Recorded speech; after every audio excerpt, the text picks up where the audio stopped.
Vitamin ডির অভাবে আমাদের কোন কোন লক্ষণগুলো দেখা দেয় আজকে আমরা এই বিষয় নিয়ে বিস্তারিত আলোচনা করব। আর আমার এই চ্যানেলে আমি চেষ্টা করি মেডিকেল সায়েন্সটাকে খুব সহজভাবে আপনাদেরকে এক্সপ্লেন করার চেষ্টা করি।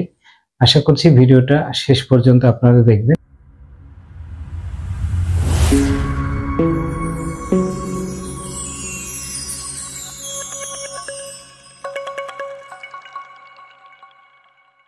আর এই চ্যানেলে যদি আপনি নতুন হয়ে থাকেন অবশ্যই চ্যানেলটা সাবস্ক্রাইব করবেন এবং পাশে থাকা বেল আইকনটা টিপে দিবেন। যখন আমরা নতুন কোনো ভিডিও আপলোড করব তো আপনারা খুব তাড়াতাড়ি নোটিফিকেশনটা পেয়ে যান।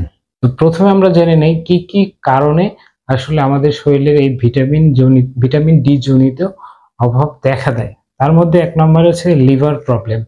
তো যাদের লিভার প্রবলেম আছে তাদের ক্ষেত্রে কিন্তু এই ভিটামিন ডি অ্যাবজর্ব করতে খুব সমস্যা হয়। সেই ক্ষেত্রে কিন্তু আপনার ভিটামিন ডি লেভেলটা আসলে লিভারের কাজটা হচ্ছে আমাদের খাবারটাকে সঠিকভাবে ডাইজেস্ট করে আমাদের যে ক্লোনগুলো আছে ক্লোন দিয়ে আমাদের অ্যানেল ক্যানেলের দিকে অগ্রসর করিয়ে দেওয়া।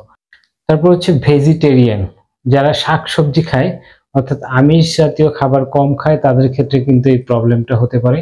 তাদের ক্ষেত্রেও কিন্তু এই ভিটামিন ডির অভাবজনিত একটা কারণ হতে পারে। তারপর আসছে হচ্ছে আপনার আউট অফ সানলাইট। অনেকে দেখা যাচ্ছে হচ্ছে সূর্যের আলোতে খুব কম যায়, তাদের জন্য কিন্তু এই ভিটামিন ডি লেভেলটা কম হতে পারে।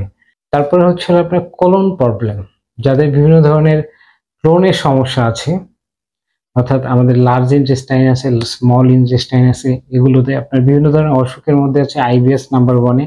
তো আইবিএস যাদের প্রবলেম আছে তাদের ক্ষেত্রে কিন্তু এই ভিটামিন ডিটা অ্যাবজর্ব হবে না। সো আপনার শরীরে তখন কিন্তু ভিটামিন ডির অভাব দেখা দিতে পারে। তারপরে বিভিন্ন ধরনের মেডিসিন আছে, যেমন যাদের সিজার প্রবলেম আছে অর্থাৎ খিঁচুনি প্রবলেম আছে, যারা স্টেরয়েড ড্রাগ ইউজ করে তাদের ক্ষেত্রে কিন্তু এই ভিটামিন ডি লেভেলটা কম হতে পারে। তারপরে একটা প্রবলেম হচ্ছে এজ ফ্যাক্ট, যাদের বয়স অনেক বেশি হয়ে গেছে তাদের কিন্তু এমনিতে দেখা যায় ডাইজেস্টিভ সিস্টেমে কিন্তু প্রবলেম থাকে, সেক্ষেত্রে তাদের এই ভিটামিন ডিটা অ্যাবজর্ব হতে পারে না, যার ফলে তাদের শরীরে এই ভিটামিন ডি জনিত অভাব দেখা দিতে পারে।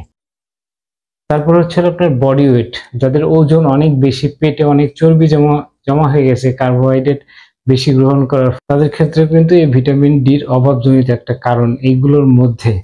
তো তাহলে এবার আমরা জানি যে আসলে ভিটামিন ডি ডেফিসিয়েন্সি হলে আমাদের কি কি প্রবলেম দেখা দিতে পারে এবং কি কি প্রবলেম হলে আপনি বুঝতে পারবেন যে আপনার ভিটামিন ডি লেভেলটা কম আছে।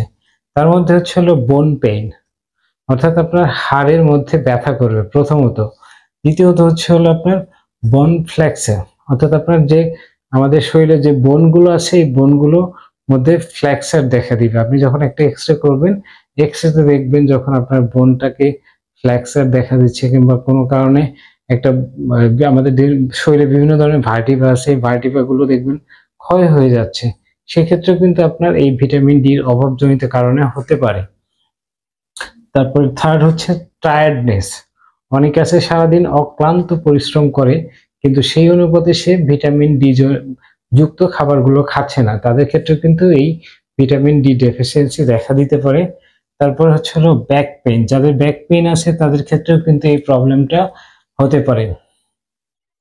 তারপরে হচ্ছে বেশি পরিমাণে অনেকে পানি পান করে না, যারা বেশি পরিমাণে পানি পান করে না তাদের ক্ষেত্রেও কিন্তু এই ভিটামিন ডি ডেফিসিয়েন্সি দেখা দিতে পারে।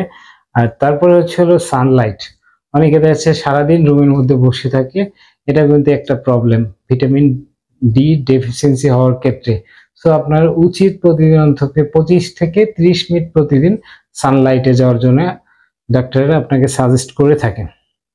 তো চলুন আমরা এবার দেখি আসলে ভিটামিন ডি নর্মাল রেঞ্জটা কত। সো ভিটামিন ডি আসলে নর্মাল রেঞ্জটা হচ্ছে 20 থেকে 40 এনজি পার ডেসিলিটার। যদি এর থেকে বেশি হয় সেটা আপনার জন্য অ্যাবনর্মাল, এটার হাই টক্সিসিটি হয়ে যাবে। আবার যদি কম থাকে সেক্ষেত্রে হলো ইনসাফিসিয়েন্ট থাকবে আপনার ভিটামিন ডি।